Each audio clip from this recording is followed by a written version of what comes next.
नमस्कार, India voice देख रहे हैं आप और मैं हूं आपके साथ शिवम दुबे। इंडिया वॉइस के खास कार्यक्रम खबर दिन भर में आप सबका स्वागत है। बुलेटिन की शुरुआत करेंगे लोकसभा चुनाव के 5वें चरण के लिए 8 राज्यों की 49 सीटों पर मतदान संपन्न हुआ। इस दौरान कुल 57.4 यानी लगभग 58% वोटिंग हुई, जहां सबसे कम मतदान महाराष्ट्र में हुआ। कुल 48.8 यानी 49% का मतदान हुआ। सबसे ज्यादा वोटिंग पश्चिम बंगाल में हुई, 73% पश्चिम बंगाल में वोटिंग हुई।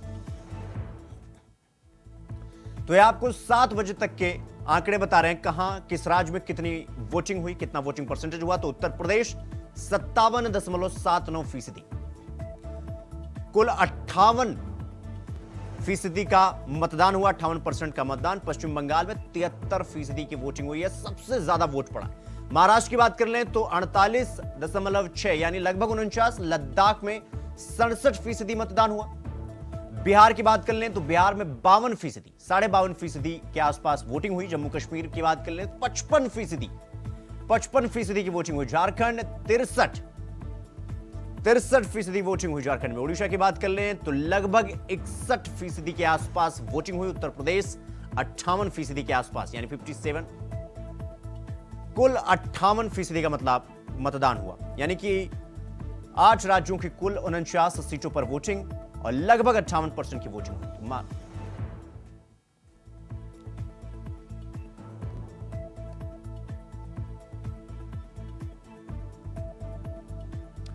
तो आपको उत्तर प्रदेश के 7 बजे के आंकड़े बता देते हैं। 57.79% की वोटिंग हुई और बाराबंकी में कुल लगभग 66.5% वोटिंग। लखनऊ सीट की बात कर लें तो लखनऊ सीट पर सबसे कम वोटिंग 52%। अमेठी 54%, अमेठी में 54% की वोटिंग हुई। बांदा की बात कर लें तो 59.5%, लगभग 60% के आसपास। फैजाबाद की बात कर लें तो 58.96 यानी कि लगभग 59% की वोटिंग। फतेहपुर की बात कर लें तो 57% के आसपास वोटिंग हुई है।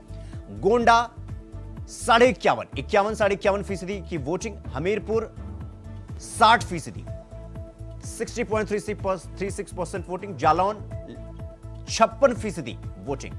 झांसी 64% के आसपास। कैसरगंज सीट की बात कर लें तो लगभग 56% के आसपास। कौशांबी सीट की बात करें तो 52.60% यानी कि 53। मोहनलालगंज 62, रायबरेली 57, लगभग 58% के करीब। और कुल 57.79 यानी 58% के आसपास वोटिंग हुई। तो उत्तर प्रदेश की 14 लोकसभा सीट पर जिस पर आज वोटिंग हुई उसके वोटिंग परसेंटेज हम आपको बता रहे हैं। तो सीट वाइज भी हमने बताया और ओवरऑल भी हमने आपको बताया कि कितना वोटिंग हुआ उत्तर प्रदेश में, और उत्तर प्रदेश की सीट वाइज वोटिंग परसेंटेज कितना हुआ वो भी हमने आपको बताया। तो फैजाबाद में लगभग 59, फतेहपुर की बात करें तो 57% वोटिंग। और ये आंकड़े हम 7 बजे तक के आंकड़े आपको बता रहे हैं। गोंडा 51% आसपास, 51.5%। हमीरपुर 60%, जालौन 56% के आसपास वोटिंग। तो खबरों में आगे बढ़ेंगे। लोकसभा चुनाव 2024 का 5वां फेज का मतदान हो गया। लोकतंत्र में अपनी भागीदारी सुनिश्चित करने और अपने देश के लिए कर्तव्यों का निर्वहन करते हुए मुंबई में सितारों ने मतदान में हिस्सा लिया। बॉलीवुड के सितारों, इसमें अमिताभ बच्चन, अक्षय कुमार, राजकुमार राव से लेकर जानवी कपूर तक वोट देते हुए नजर आए। इसका वीडियो सोशल मीडिया पर वायरल हो रहा है, तो वहीं फैंस रिएक्शन देते हुए भी नजर आए। ये 15 तस्वीरें इस वक्त आप देख रहे हैं, और ये पहली तस्वीर में आप अमिताभ बच्चन, और इन 15 तस्वीरों में आप मानी जानी हस्तियों को देख सकते हैं जिन्होंने आज अपने मत का प्रयोग करके, मतदान करके लोगों से अपील भी की और जागरूकता फैलाने का भी काम किया। तो ये लगातार ये तस्वीरें आप देख रहे हैं, 15 अलग अलग तस्वीरें।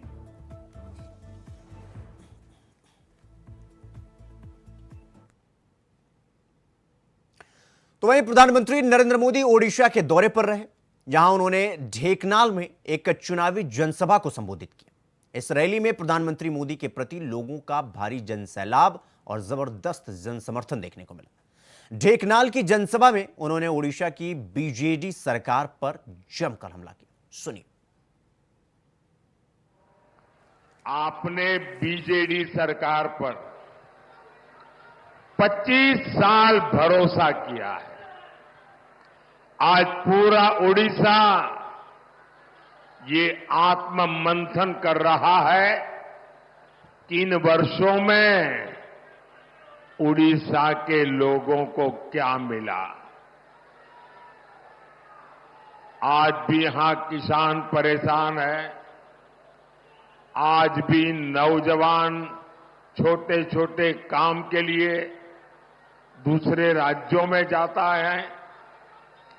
हद तो ये है कि आदिवासी क्षेत्र जहां जल, जंगल, जमीन है, खनिज संपदा है, वहां सबसे ज्यादा बेहाली है और इन्हीं इलाकों से सबसे ज्यादा पलायन होता है। क्यों भाई? इतने समृद्ध उड़ीसा की जनता इतनी गरीबी में जीने के लिए मजबूर क्यों है? मैं गुजरात से आया हूं। मैं सोमनाथ की धरती से आया हूं। जगन्नाथ की धरती को प्रणाम करने आया हूं।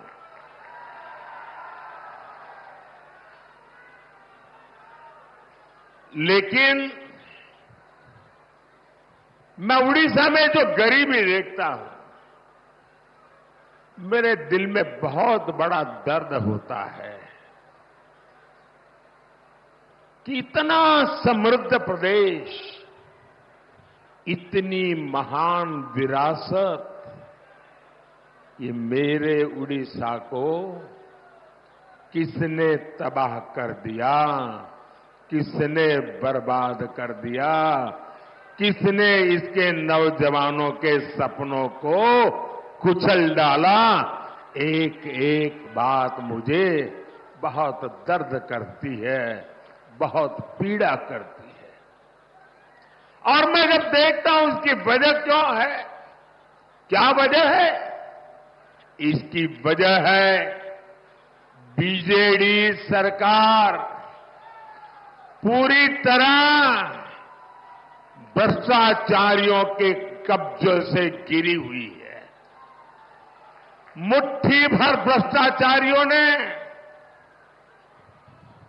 मुख्यमंत्री आवास को, मुख्यमंत्री कार्यालय को कब्जा करके बैठ गए हैं।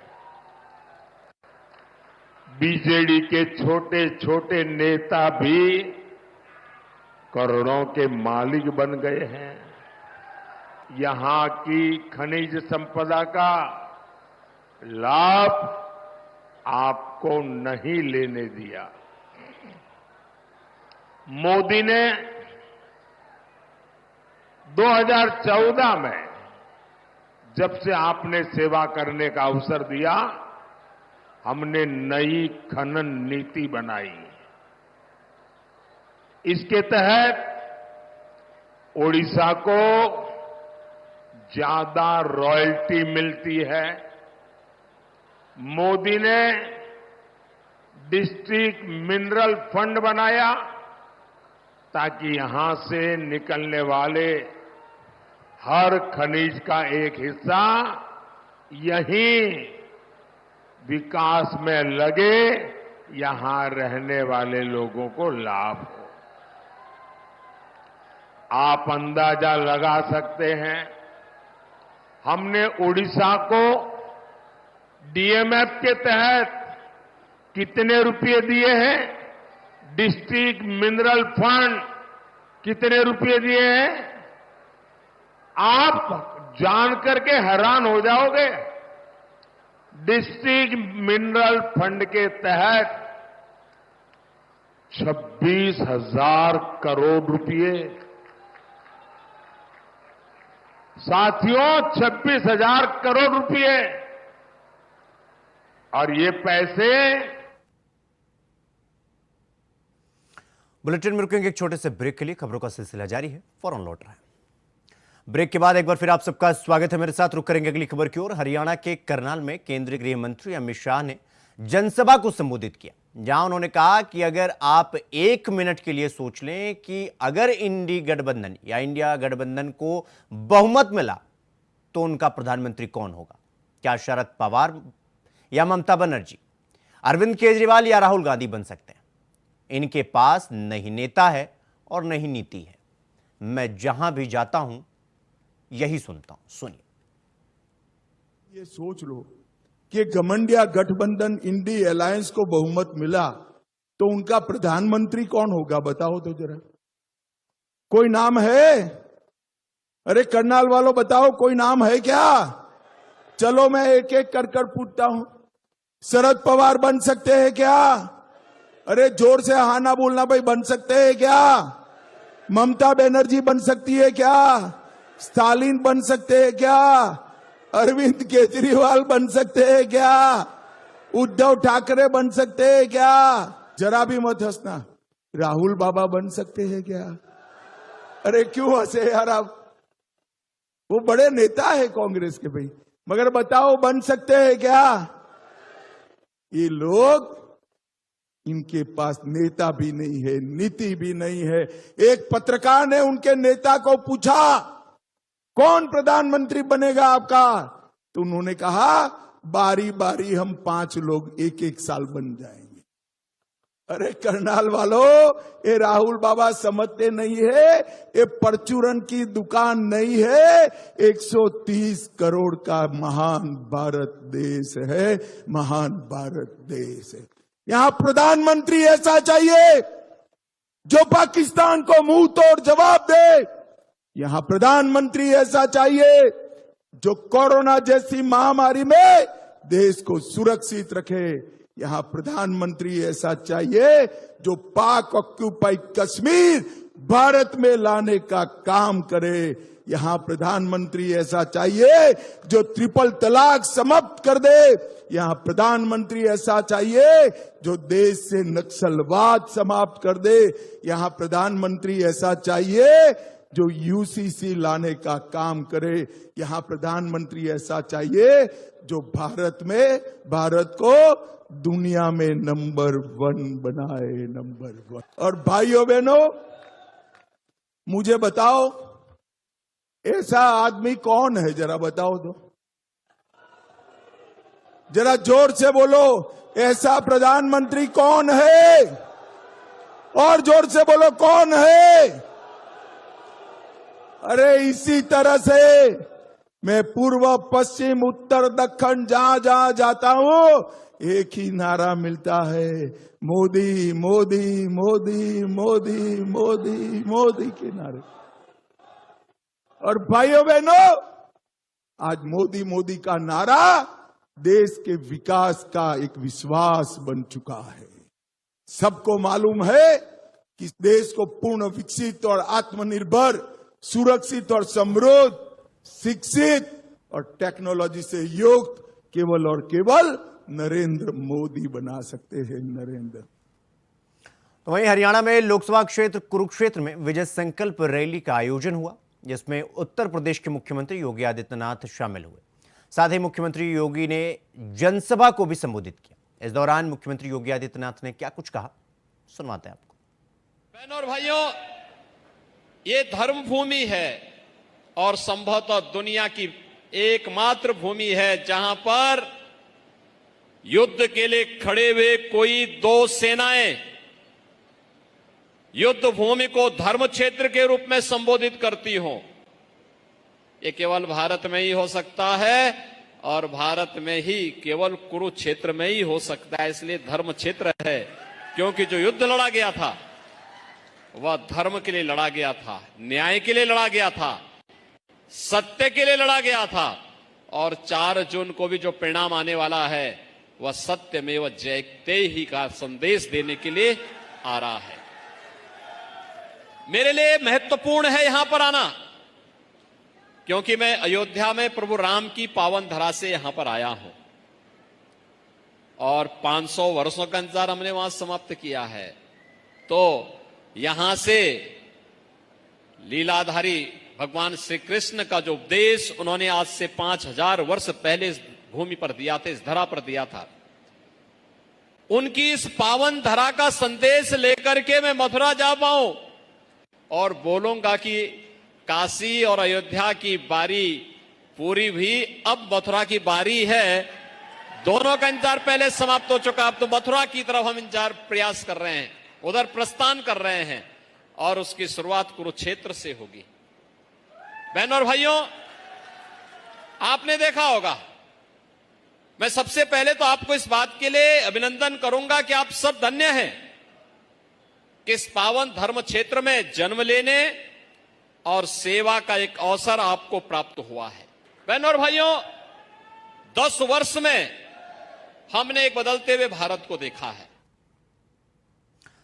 तो रुक करेंगे अगली खबर की ओर। ईरान के राष्ट्रपति इब्राहिम रईसी को ले जा रहा हेलीकॉप्टर रविवार को दुर्घटनाग्रस्त हो गया और इस हादसे में राष्ट्रपति रईसी के साथ ईरान के विदेश मंत्री हुसैन अमीर अब्दुल्लाहियन, पूर्व अजरबैजान प्रांत के गवर्नर मालिक रहमती और धार्मिक नेता मोहम्मद अली आले हाशिम समेत 9 लोग मौत के आगोश में समा गए।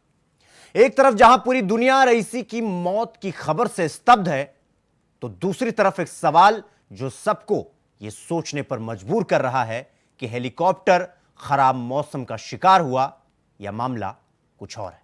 देखिए रिपोर्ट। ईरान के राष्ट्रपति के मौत का सच क्या है इब्राहिम रईसी की मौत का राज? कैसे हुई इतनी बड़ी चूक? हादसा या फिर साजिश का ईरानी राष्ट्रपति हुए शिकार?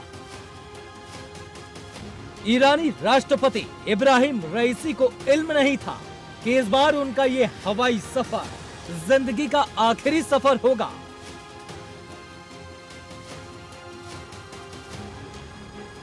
रविवार को हेलीकॉप्टर हादसे की जद में आया और इस हादसे में प्रेसिडेंट रईसी के साथ 9 लोग मौत के आगोश में समा गए। लेकिन इस पूरे हादसे ने एक ऐसे सवाल को जन्म दे दिया है जो हर किसी के जहन में कौंध रहा है, और वो ये कि ईरान के राष्ट्रपति इब्राहिम रईसी का हेलीकॉप्टर किसी हादसे का शिकार हुआ या किसी साजिश का हिस्सा बन गया। अब सवाल ये कि आखिरकार रविवार को ऐसा क्या हुआ कि ईरान के राष्ट्रपति इब्राहिम रईसी हमेशा हमेशा के लिए दुनिया को अलविदा कह गए। शक क्यों और किस लिए गहरा रहा है, चलिए अब वो भी जरा देख लीजिए। दरअसल राष्ट्रपति इब्राहिम रईसी के काफिले में कुल 3 हेलीकॉप्टर थे, बाकी दोनों हेलीकॉप्टर सुरक्षित हैं, जबकि रईसी का हेलीकॉप्टर पूरी तरीके से ध्वस्त हो गया। तो क्या सच में हेलीकॉप्टर खराब मौसम का शिकार हुआ या मामला कुछ और है? खैर, जांच की बात की जा रही है, मगर ईरानी राष्ट्रपति हेलीकॉप्टर से कहां गए थे, अब वो भी जान लीजिए। दरअसल बताया जा रहा है कि एक बांध का उद्घाटन करने के लिए अजरबैजान पहुंचे थे। वहां से वापस आते वक्त घने जंगल में उनका हेलीकॉप्टर क्रैश हो गया। इस हादसे में राष्ट्रपति रईसी के साथ ईरान के विदेश मंत्री हुसैन अमीर अब्दुल्लाहियन, पूर्वी अजरबैजान प्रांत के गवर्नर मालिक रहमती और धार्मिक नेता मोहम्मद अली आले हामिश मौजूद थे। चलिए अब ये भी जान लीजिए कि ये हादसा कहां हुआ। यह हादसा ईरान के पूर्व अजरबैजान प्रांत में हुआ, जो ईरान के 31 प्रांतों में से एक है। यह इलाका अजरबैजान देश की सीमा से लगता है और यही वो जगह है जहां हेलीकॉप्टर क्रैश होता है और हेलीकॉप्टर में सवार सभी लोग काल के गाल में समा जाते हैं। खैर, सवाल अपने आप में बड़े हैं, मगर उन सवालों का जवाब आना फिलहाल बाकी है कि वाकई ये हादसा है या फिर कोई बड़ी साजिश? Bureau report, India voice.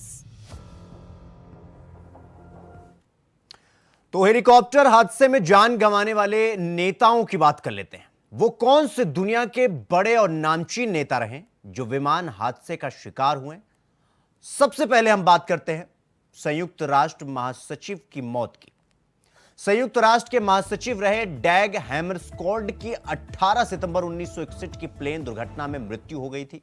यह प्लेन जोम्बिया में हादसे का शिकार हुआ था। इस हादसे में 16 लोग मारे गए थे। यह ग्राफिक्स के जरिए हम आपको दिखा रहे हैं जान गंवाने वाले वो नेता जो इसी तरह हेलीकॉप्टर हादसे का शिकार हुए।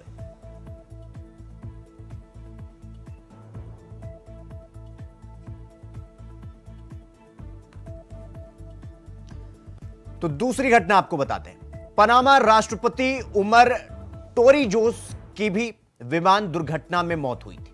पनामा के राष्ट्रपति उमर टोरिजोस की भी प्लेन हादसे में मौत हुई थी। उनकी मौत 31 जुलाई 1981 यानी 31 जुलाई 1981 को हुई थी। इनके विमान में पहले आग लगी थी और उसके बाद अगले दिन दुर्घटना का पता चला था। हालांकि दुर्घटना स्थल का पता लगाने में कई दिन लग गए थे। तो ये ग्राफिक्स के जरिए हम आपको समझाते चल रहे हैं घटना के बारे में आपको बता रहे हैं। तीसरा, पाकिस्तान के राष्ट्रपति की मौत। आपको बता दें पाकिस्तान के राष्ट्रपति रहे मोहम्मद जियाउल हक की 17 अगस्त 1988 को प्लेन हादसे में उनकी भी मौत हो गई। यह प्लेन पाकिस्तान के बहावलपुर में दुर्घटनाग्रस्त हुआ था। इस प्लेन में राष्ट्रपति के अलावा पाकिस्तान के वरिष्ठ सैन्य अधिकारी भी सवार थे और हेलीकॉप्टर हादसे में उनकी भी मौत हुई थी। चौथी घटना आपको बताते हैं। चीनी कम्युनिस्ट नेता की भी विमान हादसे में मौत हुई। आपको बता दें कि 1971 में चीनी कम्युनिस्ट पार्टी के वाइस चेयरपर्सन लिन बियाओ की एक विमान हादसे में मौत हो गई थी। चीन में जापानी और राष्ट्रवादियों के खिलाफ लड़ाई के दौरान कमांडर भी थे और ये भी इसी तरह की हादसों का शिकार हुए थे। पांचवां, मोजाम्बिक के राष्ट्रपति समोरा मचेल की प्लेन हादसे में मौत हुई थी। इसी तरह के हादसे आपको बता दें कि मोजाम्बिक के राष्ट्रपति समोरा मचेल की 19 अक्टूबर 1986 को एक विमान दुर्घटना में उनकी मौत हुई थी। इस दुर्घटना में 34 लोगों की मौत हुई थी लेकिन 10 बच गए थे। मरने वालों में सरकार के वरिष्ठ अधिकारी भी शामिल थे। छठा, सीरिया के राष्ट्रपति की भी इसी तरीके से मौत हुई थी, यानी हेलीकॉप्टर हादसे की सेम पैटर्न की तरह उनकी मौत हुई थी। सीरिया के राष्ट्रपति हाफिज अल असद की 2000 में प्लेन हादसे में उनकी मौत हुई थी। यह घटना सीरिया की राजधानी दमिश्क के पास में हुई थी। अभी भी उनकी मौत को साजिश के एंगल से जोड़कर देखा जाता है। तो बुलेटिन में फिलहाल अभी के लिए बस इतना ही। देश और दुनिया की तमाम खबरों को देखने के लिए देखते रहिए इंडिया वॉइस।